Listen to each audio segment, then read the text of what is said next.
Hello,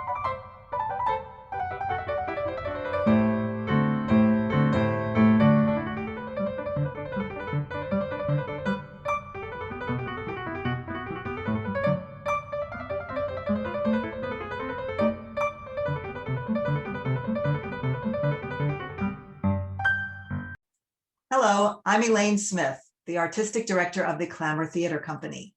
We're holding these creative conversations with playwrights, with actors, with directors, so that you can find out more about Clamour Theatre and about the artists who work with us. Welcome to this edition of a Clamour Creative Conversation.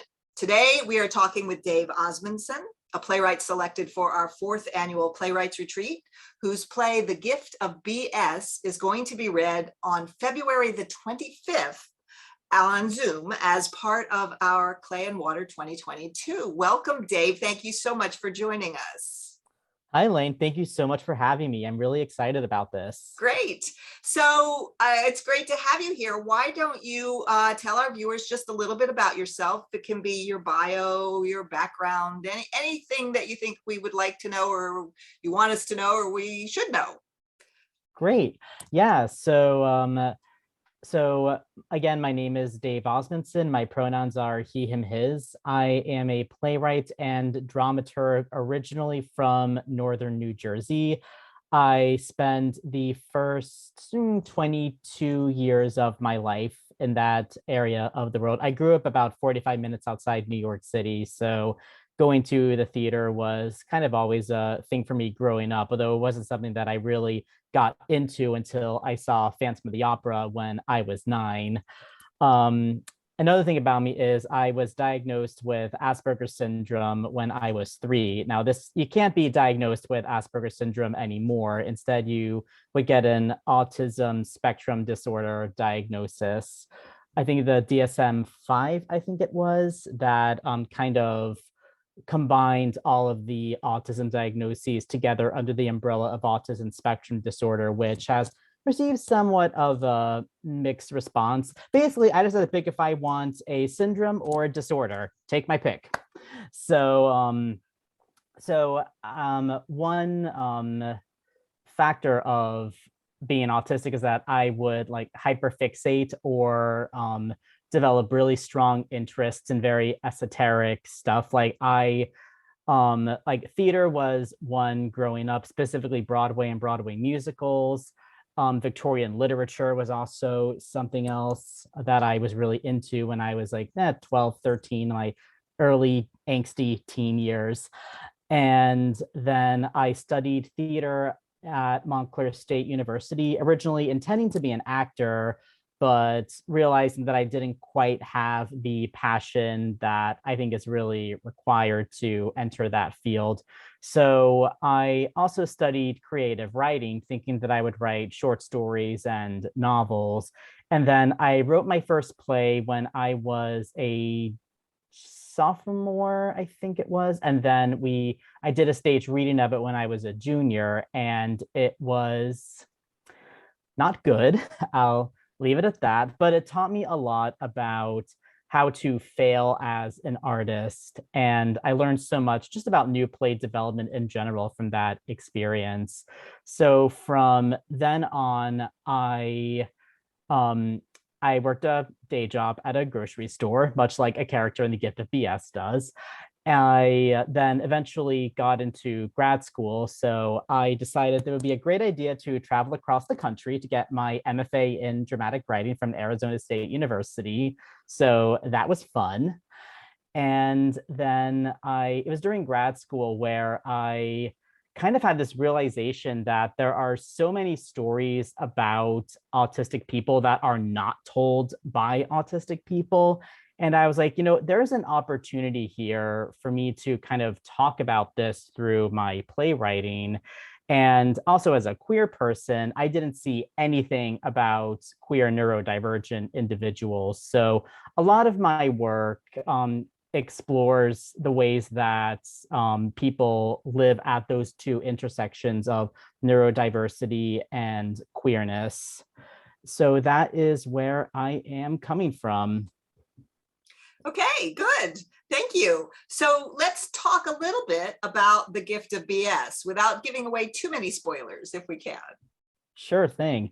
So in thinking about different ways that I could theatrically explore different facets of neurodiversity, I started learning about people who received autism diagnoses very late in life, like in their 30s and their 40s, sometimes even older. And I thought about how that kind of someone who receives a diagnosis at a later age would kind of interact with someone who has known all their life that they were autistic from a younger age. So I wrote The Gift of BS, kind of trying to explore how that kind of relationship might work out. So a brief synopsis is it tells the story of a music teacher named William Johansson, who after his life kind of falls apart, like his marriage, he loses his job, his dad is dying, fun stuff like that. He receives an autism spectrum disorder diagnosis, and he reunites with a former student of his named Franklin, who is autistic and had all the intention in the world of becoming an actor and conquering New York. And then after going through his own life falling apart, moved back home and is now living with his sister and is working at a grocery store to make some money. So since these two are kind of at this kind of weird but beautiful crossroads in their life, William says, I think you still have talent. Why don't I just help you kind of just get back into the swing of things so you can start auditioning in New York again? And Franklin agrees to that. And the play kind of explores the two men's journey through like their own neurodiversity and their place in the world, and kind of the very cataclysmic personal and emotional changes they're going through in their lives. Okay, good. So now tell me a little bit about why you decided to apply to the retreat. Yeah, so I know a playwright I know, Nick Malikow, who's a brilliant writer, did the retreats, I think last year or the year before last. I don't know what time is anymore. And it seemed like a really positive experience for him in terms of developing his work. And this was a play that Give the BS was specifically a play that, that I was looking for an opportunity to develop it with, because I had a reading of it with Spectrum Theater Ensemble, but it was such a tight rehearsal and recording and performance schedule that I really didn't have a lot of time to do any rewrites or development on it. So when I saw this opportunity, I thought, oh my God, this is perfect for what this play needs right now. So that is when I decided to apply, hoping for the best. And here we are. Now I'm here. Now you're here. Yes, and we're glad to have you. So now tell me, do you have a play of your own that's a favorite of yours, whether it's produced or unproduced?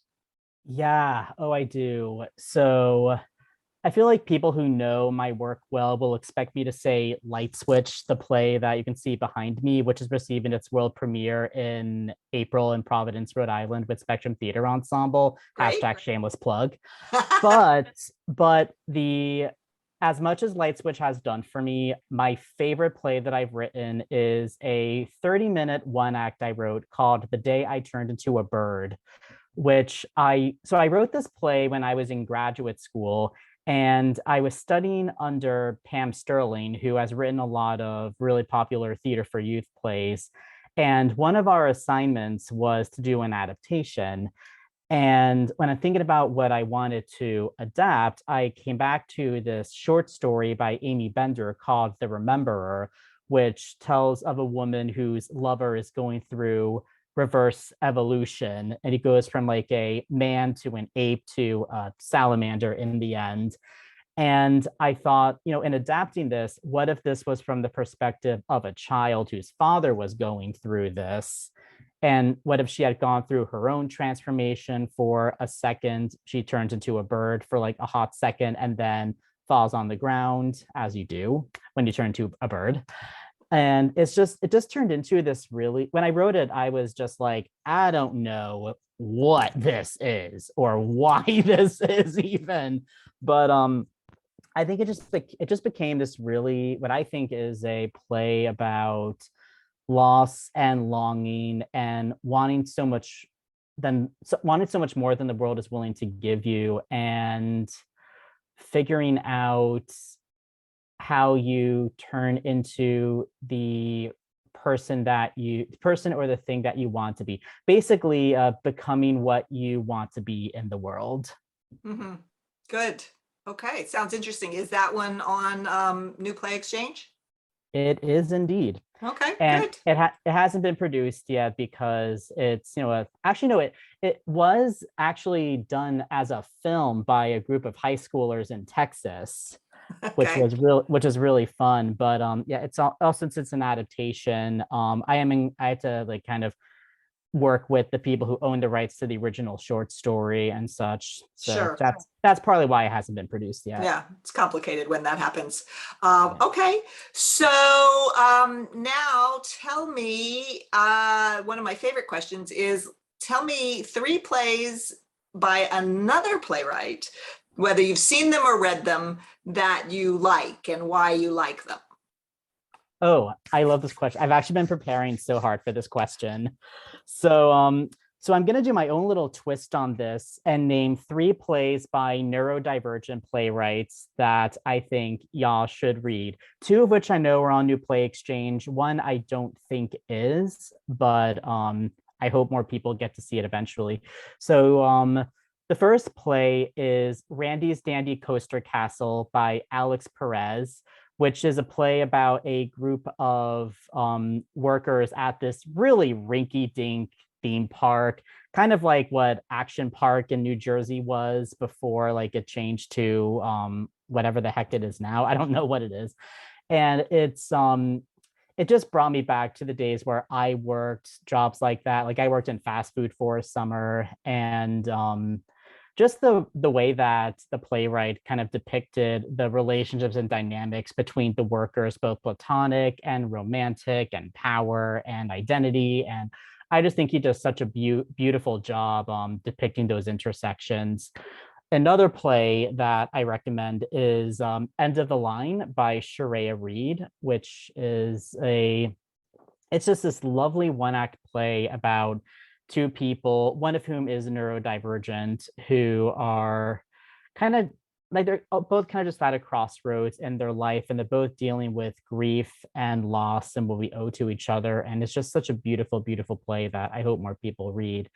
And then the third play, this is the one that's not on New Play Exchange, at least I don't think it's on New Play Exchange, I might be wrong, is called Space by Harmon, which is a really fascinating play about a like a young neurodivergent person who is trying to write something that will be like representative of the neurodivergent experience and the various pitfalls that they fall into, and the ways that other characters in their life want to be represented, and just how just like the challenges of trying to be as ethical a storyteller as possible while also still being true to yourself and being true to the people around you. So yeah, those are 3 plays by neurodivergent writers that I recommend people read. Excellent. I love this because I add things to my reading list all the time from this question. So it's great. So this is really great. So for our viewers, if you would like to know more about Dave, you can look for him and his work on the New Play Exchange website at newplayexchange.org. If you'd like to attend the free reading on Zoom of Dave's play, The Gift of BS, it's on February the 25th at 7 p.m. Eastern Time. And you can make a reservation on Clamour's website, which is also the place to go for information on our other events. That's clamourtheatre.org. And you can find us on Facebook as Clamour Theatre Company. We post all those URLs in the description below. And if you'd like to see more interviews like this one, please hit the like button and subscribe to our channel. Dave, thank you so much for taking the time to speak with us today and letting our viewers get to know something about you. Oh, my pleasure, Elaine. We are really looking forward to the reading, and we're very glad you have been able to join us for Clay and Water 2022. Thank you. I'm really glad I was able to join too. Yay! Yay!